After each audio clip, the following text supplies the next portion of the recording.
Hello and welcome to today's video break. Psalm 34 verse 8 says, "Taste and see that the Lord is good. Blessed is the one who takes refuge in him." Blessed is the one who takes refuge in him.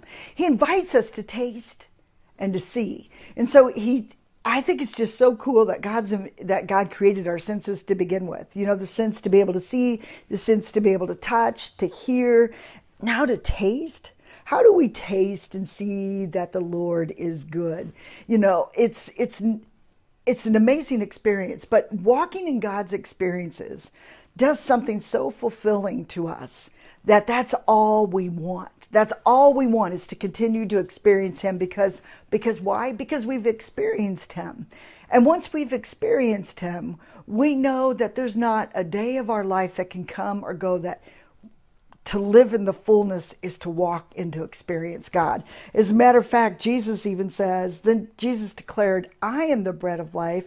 Whoever comes to me will never go hungry, and whoever believes in me will never be thirsty." It tells us that in John 6:35. And so Jesus invites us to have him be our bread, to have him be the satisfaction, to have him bring pleasure into our life, so much so that we're totally satisfied. Can you imagine? Can you imagine? Paul found contentment in the midst of prison. We could find contentment. We could find this peace. We could find exactly what we're looking for in every situation and be satisfied when we're partaking of what Jesus is, this continual communion with him. When we're tasting and seeing that he is good. We may have tasted other things out here in the world and have had other experiences that might have been satisfying.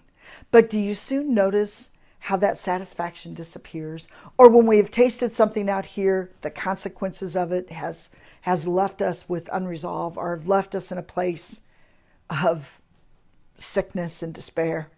But when we taste and see that God is good, when we experience him, when we drink of everything that he wants for us, and this is a daily thing, a daily commitment, we find fullness.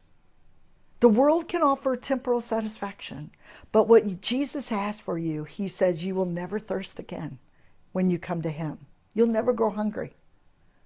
Can you imagine? Taste.